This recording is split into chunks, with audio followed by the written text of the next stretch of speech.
मो ना है Kaushik Shah East Coast Railway श्रमिक union divisional coordinator Khurda road शाखा। देखु इतिहास जदि आप जीवे ऑल इंडिया रेलवेमेंस फेडरेशन सबुठू ओल्डेस्ट फेडरेशन इन इंडिया 1924 ठू ए फेडरेशन लोकों को काम कर रेलवे एम्प्लॉय काम कर रेलवे एम्प्लॉय सुख दुख काम कर 1960 1968 1974 रे बड़ बड़ स्ट्राइक कर स्ट्राइक आमर मिनिमम वेजेस आमर बोनस आज आम 8 घंटा ड्यूटी कर संपूर्ण आज प्रति पे कमिशन आगे आमर सब बड़े गोटे मांग रुए जे पे कमिशन जमती स्टाफ रो वेलफेयर स्टाफ रो बेनिफिट पाई हुए किंतु एई सरकार खाली पे कमिशन टा डिक्लेयर करछंती केबेटू पे कमिशन लागू होबो तार गेजेटेड नोटिफिकेशन बाहर करनांती के सेथिरे बॉडी रे इंक्लूड अछि सेटा भी बाहर करनांती आमर आज नेशनल दाबी एई दाबी ऊपर आज ईस्ट कोस्ट रेलवे श्रमिक union under the leadership of dynamic leadership of comrade P K Parsani ji Sambalpur Khurda road Visakhapatnam तीनटा डिविजन एवं सर्वभारतीय स्तर रे आज ये आंदोलन होउची आंदोलन रो गुटे मात्र कारण हमरो जल्दी गैजेटेड नोटिफिकेशन लागू हो हमरो पे कमिशन टा 1/1/2026 ठू लागू हो और सेथिरे जे लोक को इंक्लूड करा जाए सेथिरे हमरो भी जेसीएम लोक एवं यूनियन ट्रेड यूनियन लोक भी थाउ जोटा रेलवे एम्प्लॉइज माने करो एवं सर्वभारतीय सेंट्रल गवर्नमेंट एम्प्लॉइज करो भलो पाई हो। मो Nirmal Kumar Parida deputy divisional coordinator East Coast Railway श्रमिक यूनियन खोर्धा रोड। आज आमर 19 तारिख दिन नेशनल व्यापी all India railwaymen's federation को नेतृत्व में निर्देश क्रमे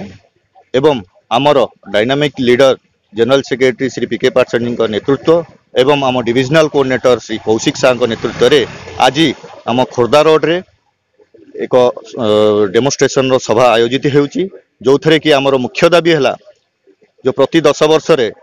रेलवे बोर्ड आमर वेतन कमिशन दिए सेटा को वर्तमान पर्यंत कौन कार्यकारी करना खाली डिक्लेयर करछंती ताधीरे ना कमिटी रो डिक्लेयर करछंती ना एपर्यंत कौन गेजेट नोटिफिकेशन बाहर करछंती। तो वर्तमान आमे जेहेतु all India railwaymen's federation रो एफिलिएटेड यूनियन तांको आह्वान क्रमे देशव्यापी वर्तमान आजिका दिन में यही आंदोलन टी एवं 35 दफा दाबी आमर लोकल इश्यू को लेकिन दुईटी दाबी जोटा कि आमर नेशनल इश्यू जोटा कि अष्टम वेतन कमिशन 1/1/2026 लागू करवा एवं गेजेट नोटिफिकेशन इमिडिएटली इश्यू करने यही दाबी नहीं आज आम यहाँ आंदोलन को ओल्लैचु। प्रमोद कुमार राय संपादक खोर्धा रोड मुख्य शाखा आज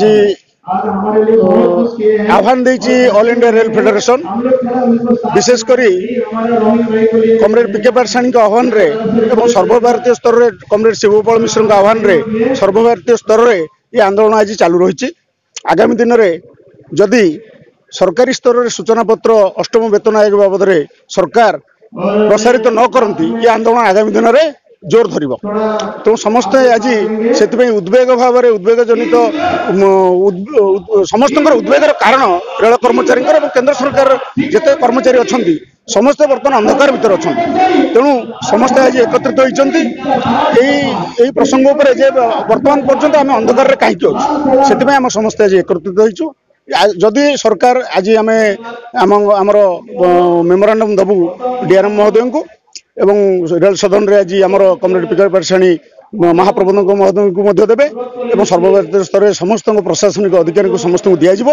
या विषय उपर जदि आलोकपात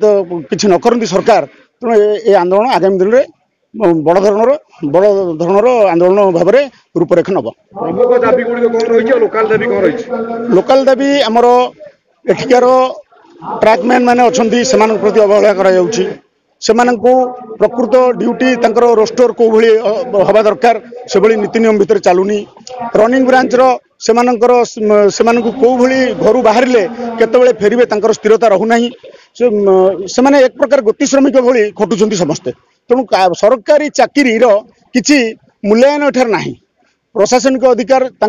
एसी ठंडा गरम प्रकोष्ठ भितर रही जहाँ नियम प्रचलन कर मानि नबाकू एमाने बाध्य होउछन्ति। तेणु ए बाबद में विरोधाभास आम विरोध प्रकट करुछु।